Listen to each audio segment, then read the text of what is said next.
this is going to be less than 10 minutes, just as a setup to the panel, meant to be somewhat lighthearted. I apologize if I offend anyone who has deployed infrastructure in New York, but it is a mess.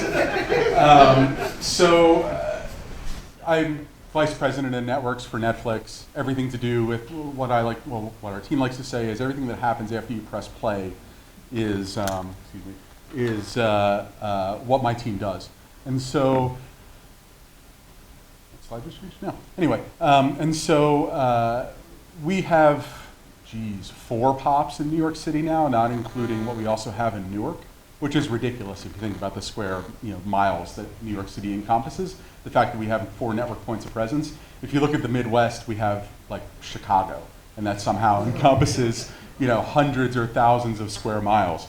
So anyway, if you look at just the list in PeeringDB, which is not even remotely an exhaustive list of data centers, it's just a list of data centers where people interconnect from an IP perspective, not for financial, generally, not for other industries, but just more or less internet IP interconnectivity. It's still a pretty long list, and if you look at this on a map,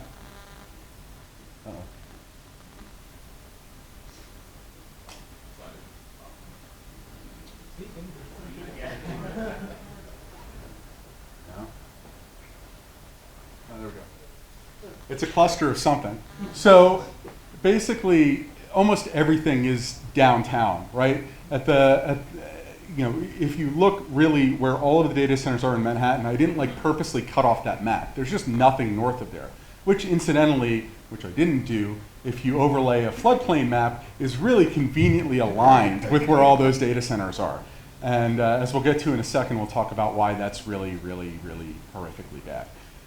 So, I don't know how many of you walked down Broadway to get here, but I actually just took this an hour ago. I had another picture in this deck that wasn't that great that I took last night, and I walked by this and I was like, oh, that's even better. And if you look at this, I don't know if does this have a pointer? I don't think it does. Yeah. But anyway, if you look at this, sorry, I know, I'm trying to webcast this, but you've got all kinds of crap in here. You've got some random electrical wire that's probably service for, I don't know, someone's life support.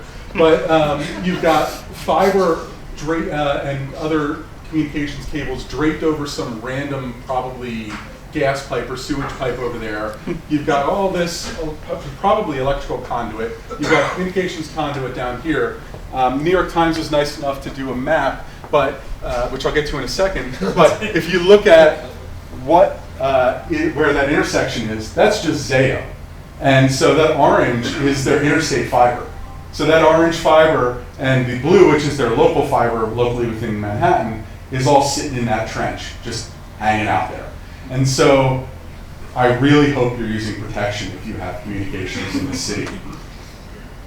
As I mentioned, New York Times, nice enough to do a map. You can see all the ridiculous stuff that's in any of these trenches. I don't know about you guys, but actually whenever I walk by one of these, I always have to look in and have to see what's going on in there. I don't know what I think I'm gonna see, but this is usually what you see, which is everything. And it might as well be an archaeological dig, because there is infrastructure down there that was put in centuries ago at this point. There's DC cable down there still in many cases that it's just nearly impossible to pull it out. It's not energized anymore, but there's all kinds of infrastructure back to the telegraph days still hanging out down there.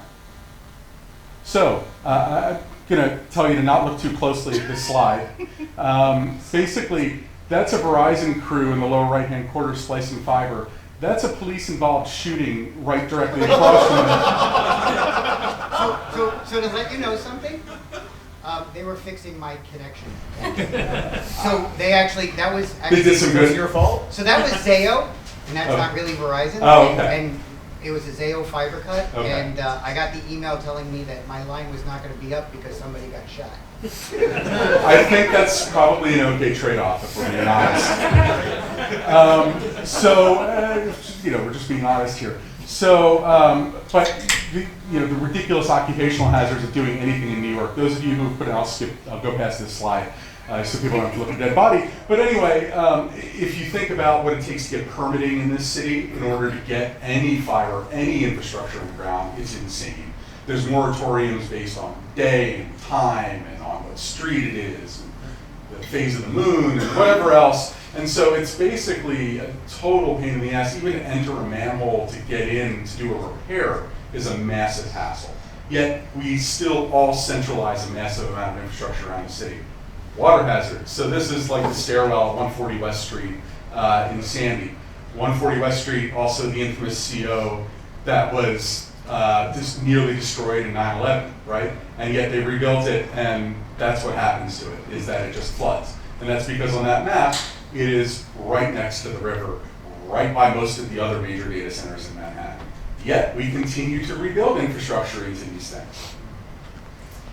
So if you really look at where all the fiber is, it's not even like there isn't a better option, right? We've all decided to continue to grow infrastructure here, and sure, there's a little corner of the world that cares about latency down to the millisecond or sub-millisecond or nanosecond from an HFT perspective, and yeah, absolutely, there's no reason why that can't and shouldn't be on the island of Manhattan if you care about those things. But otherwise, from a actual communications density standpoint, a lot of what's here is the crossroads from Europe, from the south, from the north, but it kind of grew up around us, right? We have 60 Hudson, the Western Union Telegraph Building, and it's no longer telegraphs, but it's still a major communications hub.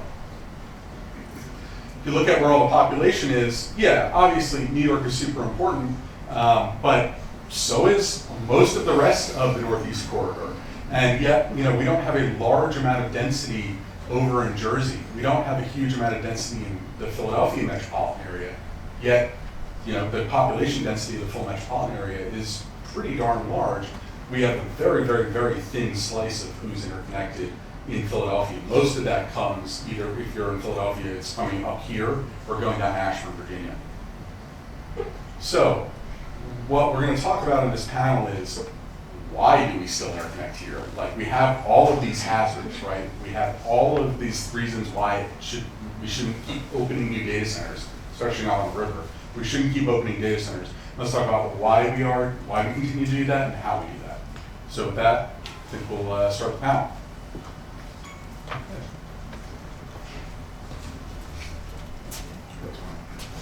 You want me to introduce you? You're the host of the panel, but All right. New York's the greatest city in the world. I don't disagree. False. Welcome and thank you to all of our panelists. Dave, we've got Dave. He introduced himself briefly, Vice President, Network Architecture and Strategy at Netflix. Adam Rothschild over here, directly to my left, co-founder and SVP Infrastructure at Packet. Since my hair is cut off partially. Excellent. It's an excellent picture, Adam. Next to Dave, we've got Neil Seacher, Managing Director, Network Managing Director, Network Architecture, BNY Mellon. And we've got Nicholas Schmidt, independent consultant, formerly Intersection, Link, NYC, Media Math, and lots of other cool stuff. Networker at large. I can't believe you used my Facebook picture. I couldn't find a good picture, it was last minute. All right, so we're going to get into this panel as Dave kind of set the stage for it, and hopefully everybody will get something out of this and learn something new.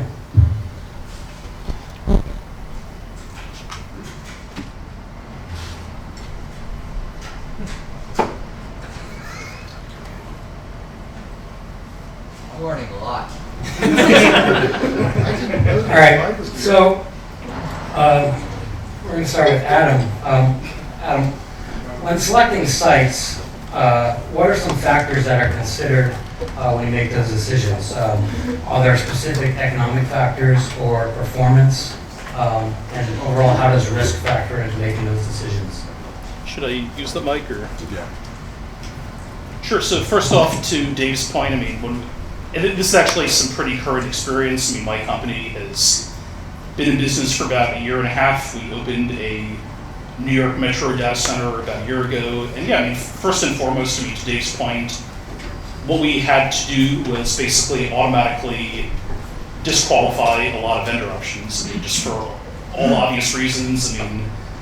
Post-Sandy concern, we don't want to deploy into a building that's at or close to sea level. We don't want to deploy into a non-purpose-built office building in Manhattan with some limited options in terms of power diversity and diverse generation for starters. And then when we kind of get all those concerns out of the way, what we do is we have somewhat of a financial model. I've actually been refining it for the past decade or so, crossing over a couple of employers. If you Google around on SlideShare for, I think, Packet, Data Center, TCO, you can find a copy, and it's there out in the community. People regularly give me feedback on it, and I tweak it. But what I ultimately arrive on is kind of what I call an all-in loaded dollar per kilowatt metric for hosting our infrastructure, really. I mean, and when I say loaded dollar per kilowatt, I mean, we go significantly beyond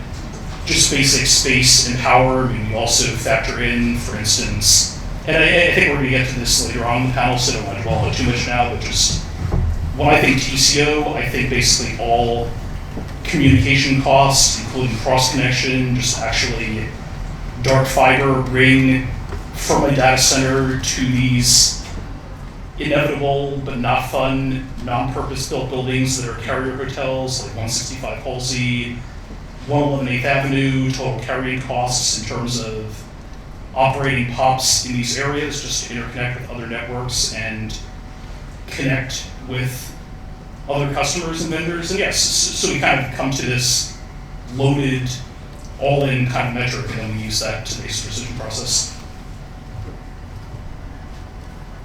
Thank you.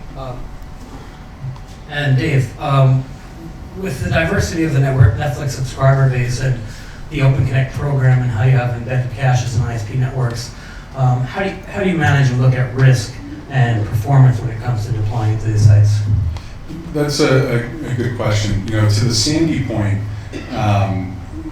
we actually were more or less able to watch to see people lost power before they lost internet connectivity. Yeah. And so we would see swaths of people go offline, but they were watching the shit out of the service up until the minute that they went offline. So, for obvious reasons. But, you know, if we had a choice, we certainly wouldn't go and deploy a whole bunch of infrastructure for people out on Long Island and people in upstate New York and people in northern New Jersey here in Manhattan. And for that matter, even at 165 Halsey over in Newark, that building has its own issues. To your point, Adam. And so, in an ideal world, yeah, ISPs would put our caching equipment as close to those users as possible to eliminate that failure boundary, and we would put ourselves in a position where those centralized locations are only really needed to keep those caches full of new content. And that if those went offline, the worst case scenario is you have a cache miss. You don't actually have a user who presses play and then can't get their content. But instead, we're stuck in a world where we're at 165 Halsey and 60 Hudson and 111 8th and pick up pieces and bits and pieces of connectivity at each one of those due to the 85 10th and so on and so forth, and pick up bits and pieces of connectivity at each of those locations because people have legacy networks that continue to expand into those locations instead of looking forward and going, why would we take something like 85 10th or 60 Hudson for that matter, which was a stone's throw from being majorly screwed over in Sandy, and did have some major issues in Sandy, but was not totally taken offline. To do that and put all of those people's connectivity in harm's way, it just seems reckless. And we're in a world now where cell phone networks rely on IP communications to be stable. There's always what happens if grandma falls and breaks her hip and can't call 911. We're really entering a world where that's a reality for the internet, where the internet is going to be super important to that actually functioning, and we can't just look at it as, oh well, it'll fall over to POTS, or it'll fall over to 2G or whatever. We need to make sure that this infrastructure is reliable, and right now I don't feel like we're in that place. Neil, looking at things from a bit of a different perspective,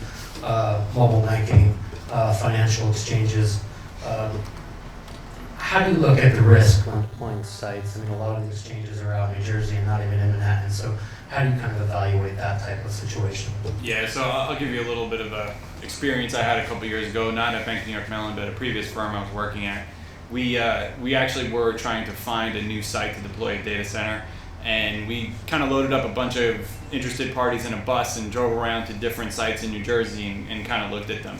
The network guys were very interested in sites that were close to other sites, right? So who is our neighbors here and have they built connectivity into the region? And so, we were very interested in Carteret, New Jersey, for instance, because another major financial, NASDAQ is there and another major financial is there. And when one of our site planners pulled up on his iPad a picture, like an overview picture of the thing, he said, well, there's 95 here, there's an airport here, and there's all these big, oil containers and refineries here. Do you still think this is the best site for us to build this?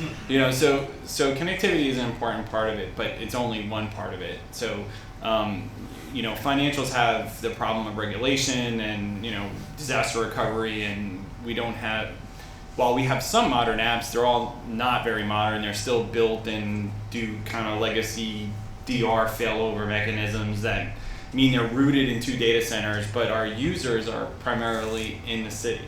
So, while our businesses and consumers of our applications are here, our users are actually, our applications are actually elsewhere, which is likely in Jersey or Jersey and someplace that's, Virginia or Texas or, someplace that's certainly out of the disaster zone. Cool, thank you, Neil. Nick, kind of been on both sides of the picture and at companies you've been in the past. How much does cost factor into when picking a site in the New York City metro? So for the last month or so, I've been building last year or so, I've been building NYC, replacing all of the phone booths with free Wi-Fi and wireless communications. Unfortunately, for me, for that specific role, cost not really a factor, just because we are bound by where the fiber goes. I don't have much of a choice to build out too much infrastructure outside of where the fiber provider is able to be delivered, the fiber is able to be delivered. So I'm in a very unique circumstance, being a little bit last mile, but yeah. So cost is for that specific role was less of a factor than where I can get fiber delivered from thousands of fiber strands over the 5 boroughs. Previous jobs, very much cost a major factor. Lincoln NYC, though, is a very unique circumstance. Cool, thank you guys. Next question, we're going to move on to start with Dave. Dave, over 20 million eyeballs in the New York City metro. There's over 6 internet exchanges, over 50, 60 data centers, over 30, 40 carriers. What are some factors, how are you dealing with carrier and interconnect fragmentation that's happening in multiple carrier hotels, such sites in New York City? Yeah, and that was a little bit to my point earlier about, we've got these 4+ locations, and a lot of the legacy carriers have built their networks in such a way that they're stuck in these facilities. They don't want to invest in moving out into new facilities, but they're running into issues where they can't get more power in a lot of these existing facilities, right? So, a facility like 8510 is just out of power, or a facility like 111 Google thinks it's much better used as office space than data center space. And so if you need more space, you're screwed. They would much rather build, they kicked out a bunch of tenants to build a new elevator. It's really not high on the priority list. And so it puts us in a position where we have to be more agile and do things here that we really don't have to do anywhere else in the world. It is truly unique to New York. And sure, you can talk about 20 million eyeballs as being super important, and they are.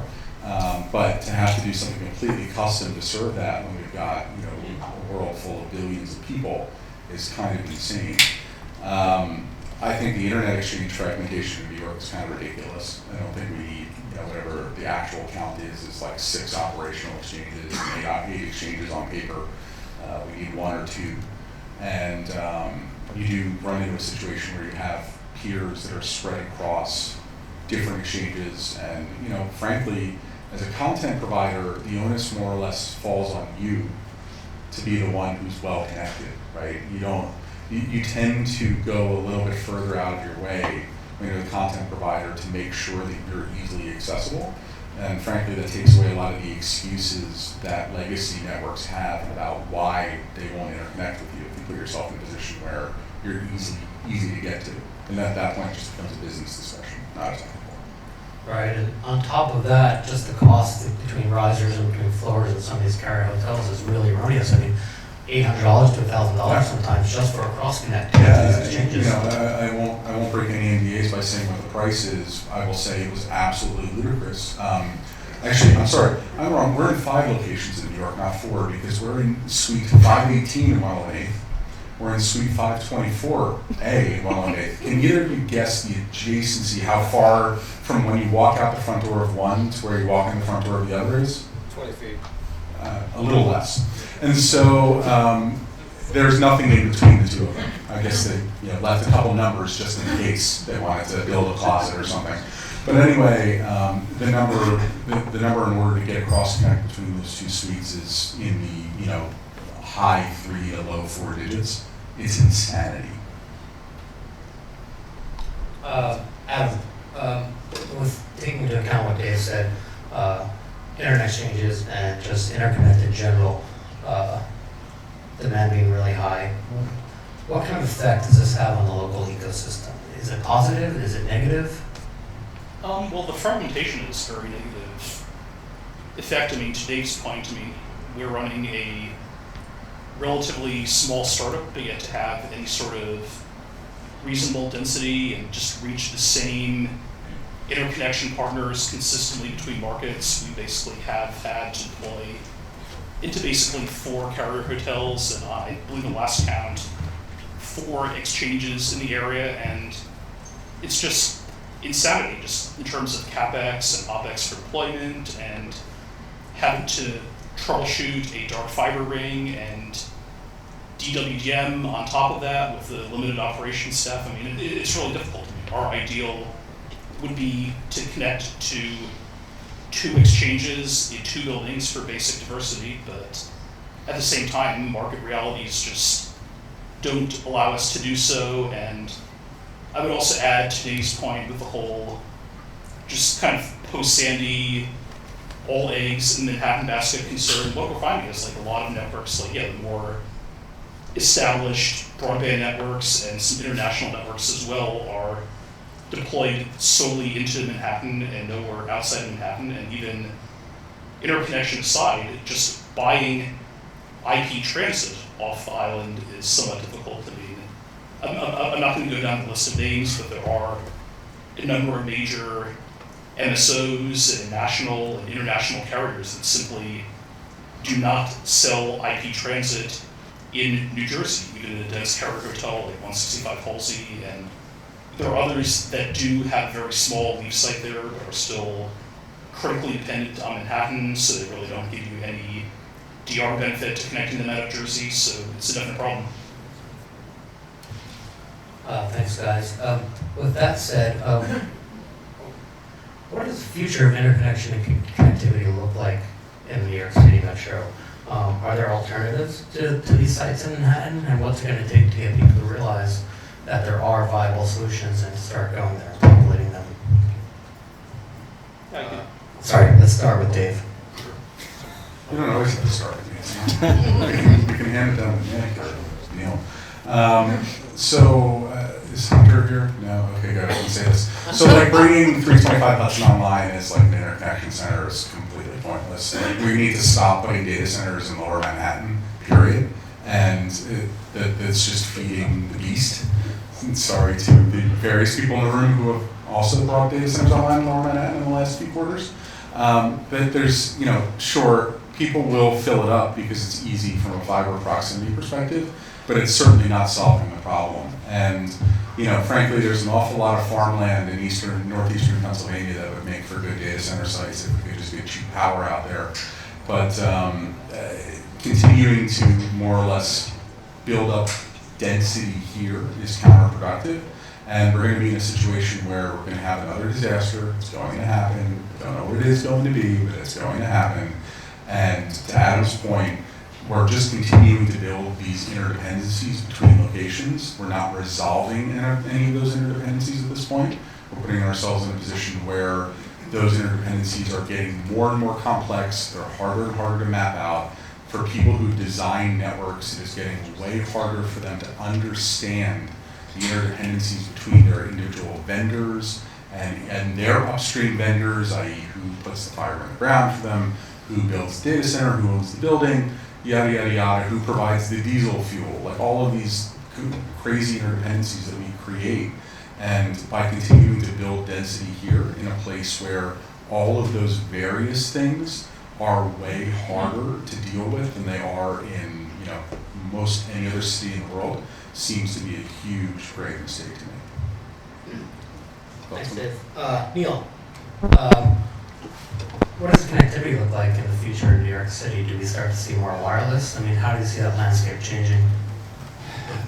So I'm going to build on Dave's point maybe first. I think there's a reason why everything in New York is so interesting, and it's really because it's encapsulated by water. And so all those data centers that Dave showed were curiously clustered around the Holland Tunnel and other kind of tunnels that go from New York to New Jersey, right? So these things are happening for a reason. The population in New York City is very high. Whether this is your data center or this is your user base, it's still a connectivity problem.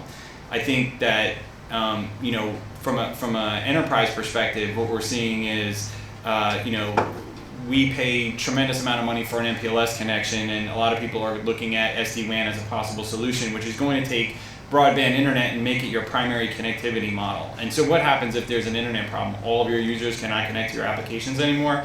It sort of exacerbates the problem. So I don't know if building data centers just in Pennsylvania is sort of the answer, because our users are still here. It's not the answer. Now, the future of connectivity, so again, previous firms and previous lives, we kind of tested a lot of the wireless stuff, and I was having a conversation about this yesterday, kind of looking back on it and how crazy it was, and whether we were going to hire meteorologists to understand if our trading desks were going to be up that day, or whether they were going to be off their microwave connections, right? So, yeah, wireless could be an option if it were more reliable, but there's still atmospheric problems that means that people are going to fall back to fiber in the ground. Thanks. Nick, let's move over to you. Counting on to the wireless part, since you have some experience deploying that at scale recently, how does connectivity look to you in the future in New York City? And not just for the people of New York City and users, but for companies looking to build out that presence? Yeah, sure. So I would love for the future to be I would love to disconnect the data center and the data center ecosystem from the interconnection ecosystem at the moment, which I think, not to be this is a plug for Christian's company, but a lot of elastic interconnection companies like Megaport have been popping up, where they'll build 30 connectivity sites on every data center in New York. You buy your 2 cross connects there for redundancy, and they manage all of the hard stuff, all of the expensive cross connects between sites. I think that works for 95% of the businesses out there, where I can just buy 2 cross connects to a elastic connectivity provider and connect to anyone within that ecosystem, completely disambiguated from the data center provider itself. I would love to see that be very, very successful ecosystem. Thanks, Nick. Adam, do you have something else for Nick? Yeah, just very briefly about Adam. I think really, from a fundamental infrastructure perspective, it feels we're finally there in some ways. For the first time in however long, we have exchange points that are popping up in North Jersey.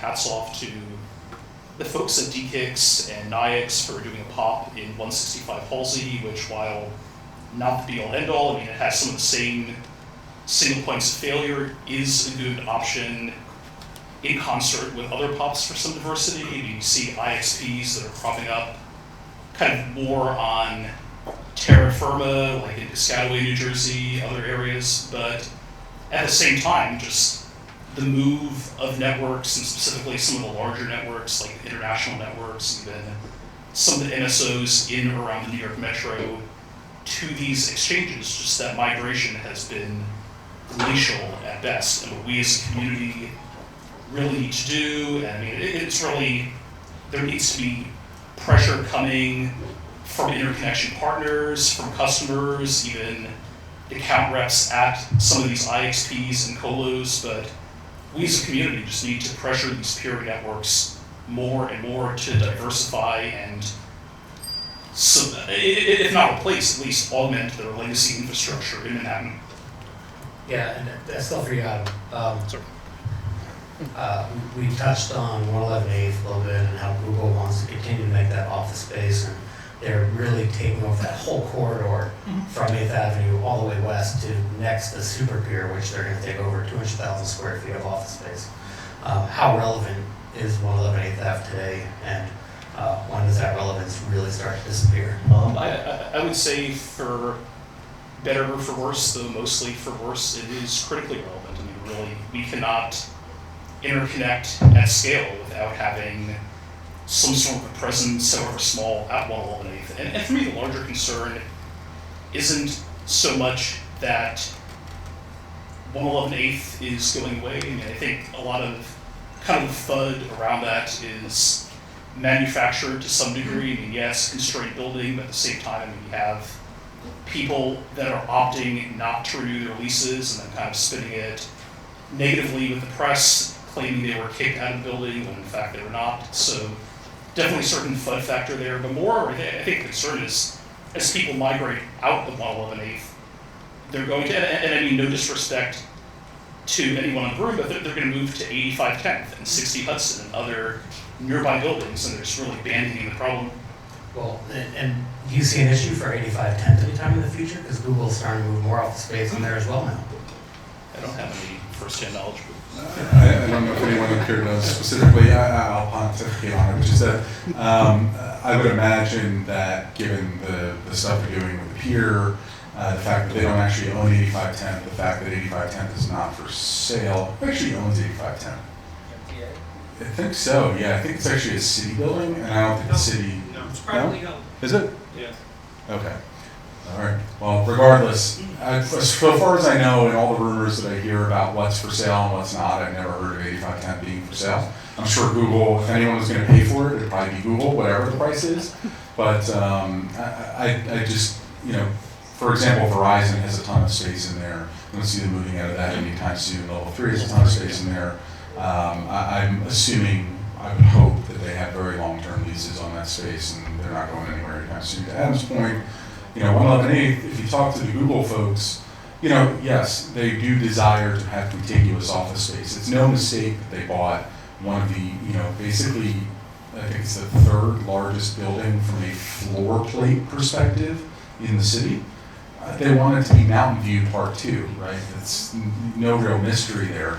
But at some point, they have to answer to the internet, given that they are a big part of the internet, and I really don't expect them to continue to build more Google Vaders. They're going to kick people out of their suites. Thanks, Dave. Start with Neil on the next question.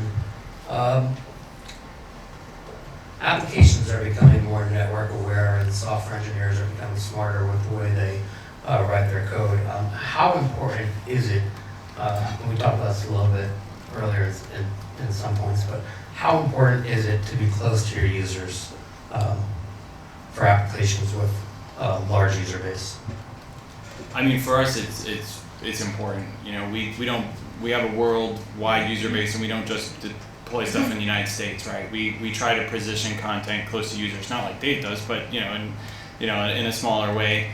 I think what's actually intersecting that a little bit more is, as applications are becoming cloud portable and can be taken out of our own data centers and potentially run in an Amazon or a Google or an Azure, we are still trying to figure out what that means. And, does my data need to be close to my application? Can my data still sit at home and deal with a 30 millisecond round trip time?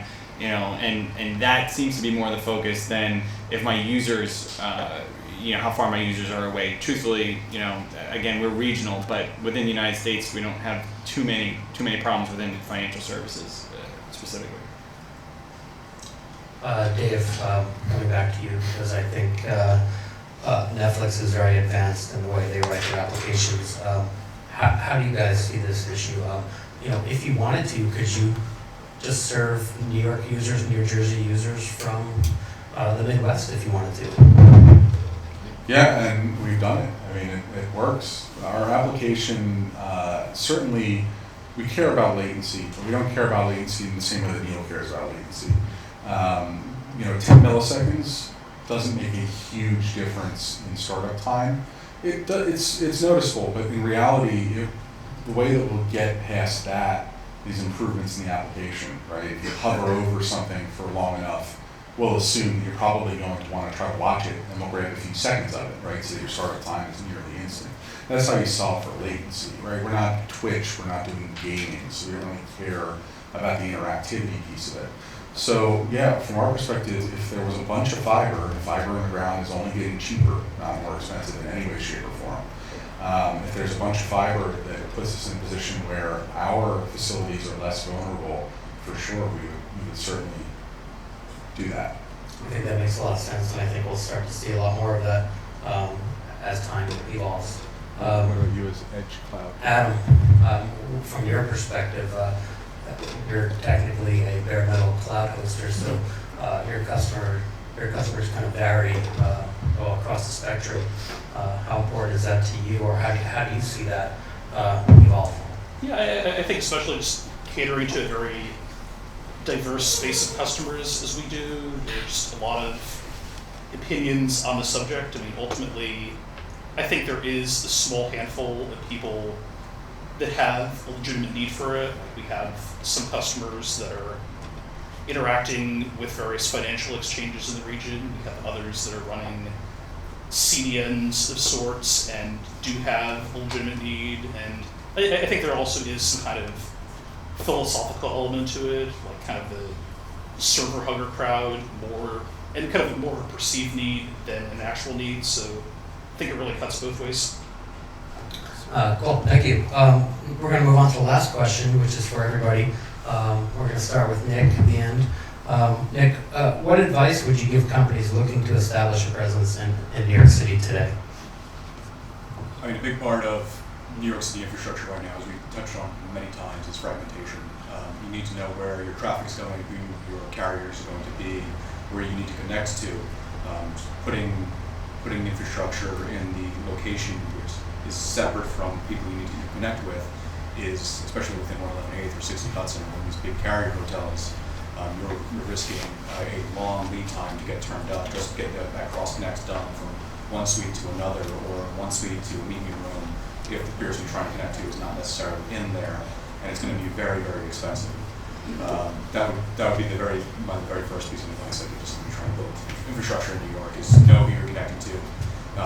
Buying space and power, you're also buying into an interconnectivity ecosystem that you need to keep on top of and make sure the people you need to connect to are going to be within there, able to work with you. Thanks, Nick. Back to Neil. Yeah, I think it's important to hire the right people, right? I think within the enterprise, there's not a lot of people around who understand how to read DLRs and understand, the paths that their fiber take and why that's important, and understand all the failure scenarios. And truthfully, the market hasn't educated us that much on it either. So, we're very willing, or it's very easy to sell us a circuit, but not actually tell us, where exactly it's going and call it, intellectual property. But at the end of the day, if my two redundant circuits that I thought actually take a hit because one pop goes down, that's really just going to be against your business anyway, right? So, it's about hiring the right people. It's about transparency with the carriers and where the routes are, and I think those are two important points.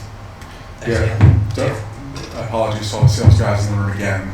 Don't listen to sales guys, or women, salespeople, sorry. In general, to both Nick and Neil's point, the information is out there about what you need. So if you're coming to New York to interconnect with someone or to deliver traffic in some specific way, There are lots of ways to locate fiber. There are third-party services that aggregate all of the fiber maps into one single location. You can figure out who is where in what buildings. It's super easy for a salesperson to tell you, oh yeah, this carrier is in our building. But what they forget to tell you is, oh, that's a $1,500 a month cross connect to get to them through some ridiculous riser. So you need to do your own research on what that looks like. Don't just listen to, and to Neil's point, hire the right people who know how to do this research. It's super easy to get caught in a trap of, oh, this seems like it's easy. There's a list of this stuff. I can go cross-reference this list. I check all the boxes. Everything looks fine. I guarantee you, no single pop that we've ever built in New York has ever, gotten built based on checking all the boxes. It's gotten built based on a lot of research that we've had to do, and there's always obstacles that you run into that you just don't expect, and it's way easy to get overpromised and underdelivered. Real quick, Dave, what are some of those free resources available to people publicly to help with their desktop studies? I showed a picture of PeeringDB earlier. The only kind of weakness of PeeringDB is the fact that the data itself is user-generated, so the authoritative source of it is who puts that data in, and people can certainly fudge it. We've seen that in the past. There are services like, I think it's fiberlocator.com or something like that you pay either like $300 a month or $100 per use, and you go plug in a building address or plug in a metro and get basically the fiber that goes everywhere, at least the fiber that the NSA will let you know about, that goes everywhere in a metro to find out basically what that looks like, which is generally actually more accurate than the carrier themselves maps. There's a few other things. Cool. Thanks, Dave. Adam, leading by example, on to you.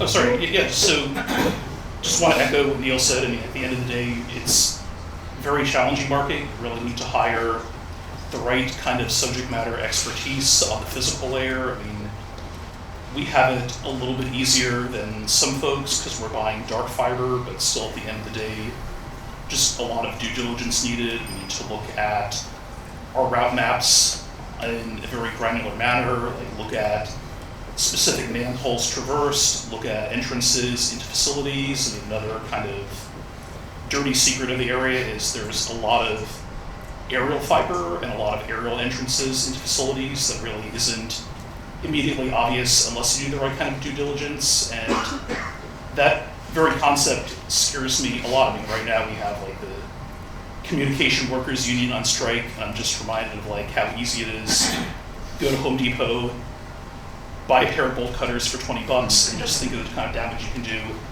on some of the POEs into some of these facilities. So yeah, it's just really onerous on the customer to do the necessary due diligence. And I mean, dark fiber aside, just buying lit service, buying IP, it's the same problem. Just find out what the dependencies are, find out whether you're connecting to a leaf node or a core node for a carrier, and just because a carrier purports to be in a building, they might not actually be there. They might be riding the same backhaul to the major carrier hotel that you're riding, so there's questionable diversity. And physical layer aside, just another challenge of the market that we haven't really spoken to, but I just want to touch on briefly. It's just on the interconnection side, as we've discussed before. Like, it is, I believe, the densest census metropolitan statistical area in the US, and at the same time, look at the landscape for people who are buying residential and business broadband. I mean, we have some outliers, like for instance, Cablevision and RCN are great to work with and very professional on the interconnection side, but look at the big incumbents. Like, you have folks like Verizon and Comcast, and up until recently with the merger, Time Warner Cable, who are extremely congested at the edge, and it's just very difficult to reach by way of any third-party transit provider without paying them, what's basically tantamount to kind of slumlord monopoly-style rents. So for that alone, it's a very challenging market. Thanks, Adam. All right, thanks, guys. Questions? Hi, Gil Santeles, and I'm glad I came today. We have a facility 60 miles from here. That's where the cables actually land, transatlantic and coming from Brazil. onto the shores of New Jersey. And we've taken what you said and we've actually built a carrier-neutral, purpose-built facility that's Tier 3 at a cable landing station, 60 miles from New York City. We don't charge for cross connects. We have 4 POEs underground for the building. Next door, the actual cable landing itself that Tata still owns. We run the meet me room for them, and we make sure that we have a fair platform for cross connects happening. We have 8 metro providers in the facility that have dark fiber availability going south to Ashburn, and everyone comes up to New York City. I know it's a new project. I'd love to share with anyone in the room more about it, but I think we're helping towards the issue of New York City is congested. There's lots of infrastructure here, but we have an alternative to Halsey Street, which I agree was never meant to be more than a Bamberger's, and it's a great facility for that, but now it's got something that's much more important. Come on, it's got some great clothing stores in the lower level. Right. Good street food also. Great Brazilian food, only a Yeah. few blocks away. I mean, best Brazilian food in the U.S. And not to do an Got some infomercial. good Portuguese, bootleg sorry. DVDs Don't also go there there. at 9 o'clock at night. Yeah, just don't get September there. 21st, we're having a grand opening. Everyone in the room is invited. We're having a big headliner with Mario Andretti and lots of hoopla. But it's really a facility that's going to do exactly what you're saying. The subsea folks are actually there. They're enjoying the fact they don't have to buy backhaul from just one provider anymore. They're going to have 8 options to connect to New York now. 8 options go down to Ashburn, Chicago, Dallas. So we're trying to tackle this issue that you guys have highlighted today, but we've got a really good solution we'd like to share at some point. Yeah, I would say superficially, hats off to you, and just the only kind of advice and feedback I would impart as a would-be customer is, in addition to just targeting customers, make sure the carrier ecosystem is very well engaged as well. And one of the things we're making one of the carriers do is sit down with you and show their KMZ files, so you see exactly the routes. Start with the parkway, some will stay away from the parkway, some with the turnpike. They have different routes they all take, but you do need to know how they get back to New York, how they get down to Ashburn, how they get to Halsey.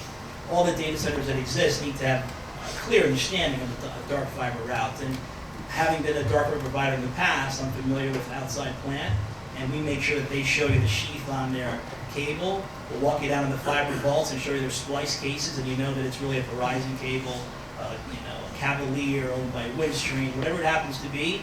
We're completely transparent in helping you guys understand how your networks really work. Cool. Okay. Again, sorry.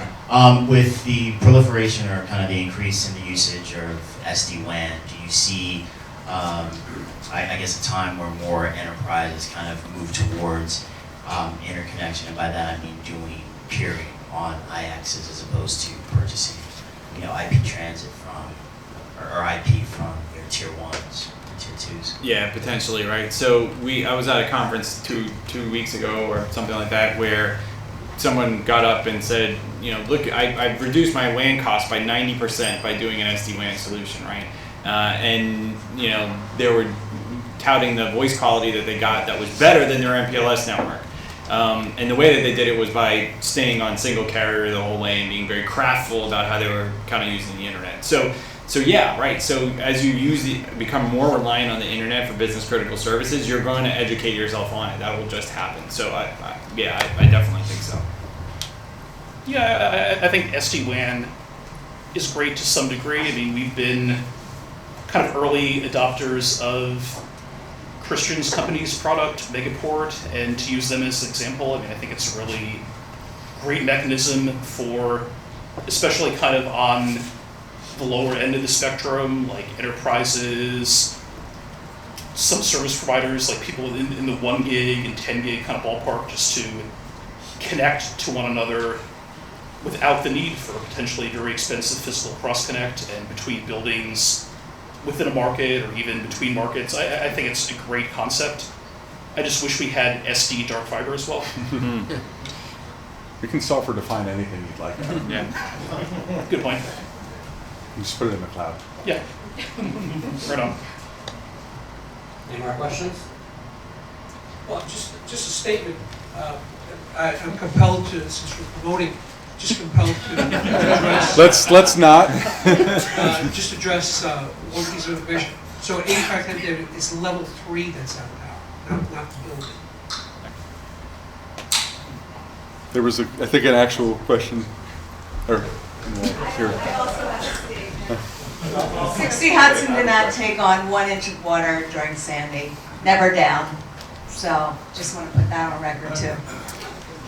We appreciate that. I was in the lobby of 60 Hudson 4 days after Sandy. I can assure you it was not normal operations. But let's not debate that.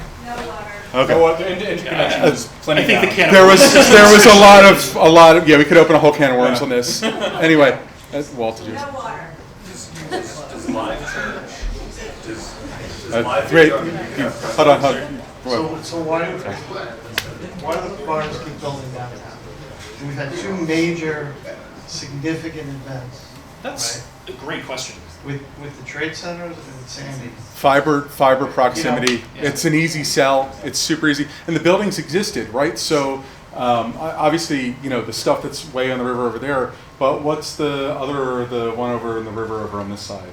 Sabi, yeah. Like, okay, so you've got an old Verizon building. What else are you going to do with it? Makes an easy data center, like. Where you can't buy Verizon IP. Right.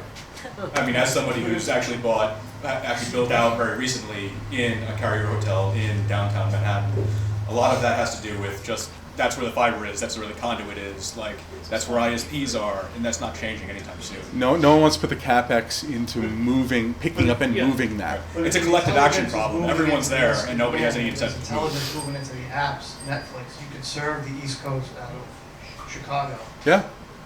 Yeah, I think there needs to be. It's cheap in New York. Why not put it there and back up out there? I mean, in terms of like getting the carriers out, I mean, I think it's just, it's like traditional risk aversion. I mean, we're talking about like the Verizons of the world. I mean, when you are in kind of this incumbent monopoly position, I mean, customers will build wherever the carrier is built. It's simple as that, but definitely needs to be as much pressure as possible on the buy side. I just can't speak to that enough. Wait, hold on. We got one up here, and then we go to Reed.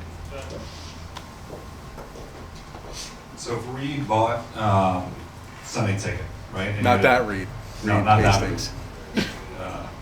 If Reed Hastings bought Sunday Ticket, or whoever your CEO has said, we want to have connectivity, live connectivity between whoever your reps are and the customers, and maybe we're going to launch our own financial service channel, on a live basis. How do any of these decisions change, or how do any of these factors that you've talked about get more complicated as opposed to just storing content in one location and delivering it when a couple of people want to watch one program?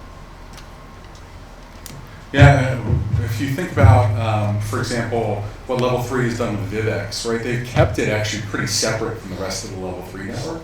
The people who operate VivX are still separate from the Level 3 NOC.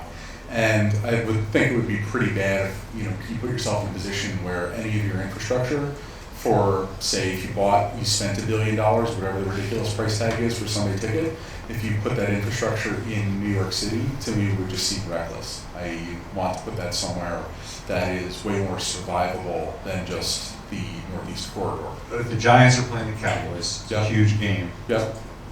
How do you scale it to deliver it to all the people in New York who want to watch the game? Well, fiber's cheap, right? So you put it somewhere else that is not nearly as delicate as New York City's infrastructure is. And the fiber back to New York already exists, and we're just getting exponentially better. We're actually beating Moore's Law on how to use fiber, although that's really Shannon's law of fiber. But regardless, we're still beating everything else from a network perspective as far as what we can multiplex on a single strand of fiber. And yet even on top of that, we're still adding more fiber. So put it somewhere else and haul it back here. 10 milliseconds is not going to matter for football. No one, you can't, your eyes can't perceive 10 milliseconds. In terms of the video question, I mean, I think, consumer-based video, person to person, is really been an eye-opener for enterprises in that it's so easy. I can do it on my phone, I can do it over LTE, and it's a pretty good experience. So this is why another one of those reasons that SD-WAN is, gaining in prominence, because we just want to take it and dump it out to the internet and use that as a delivery method. At the end of the day, if I can't have that video experience, I want to have, I can still have a phone experience. I have a backup, right? So we are, continuing to look at those type of solutions. I think the big issue for us has been like regulation and how do I capture the video, and how do I make sure that what happened on the video channel can be audited, and we know what was said between two parties, when that's pretty easy on a recorded phone or on a recorded chat channel. It's not technical. That tends to be the problem in those use cases. All right, we got one more question, and I see some thirsty faces in the crowd. I can just say that, we're at a New York event, and we're talking about New York users, but I can tell you when I'm in Singapore and Hong Kong and wherever the heck else I go, no one is asking about any building other than 111 8th Avenue or 60 Hudson. Yep. That's it. I agree. So That's the we're problem. talking about the crossroads of the world, and we can talk about the fact that we live here and we like to be in New Jersey or White Plains or Long Island or everything else. But like it or not, New York is known for building, LA is known for a building, etc. You're going to have to live with it, and hopefully we'll work something out. But I look at the requests coming in, and they're not coming in for some building out somewhere else.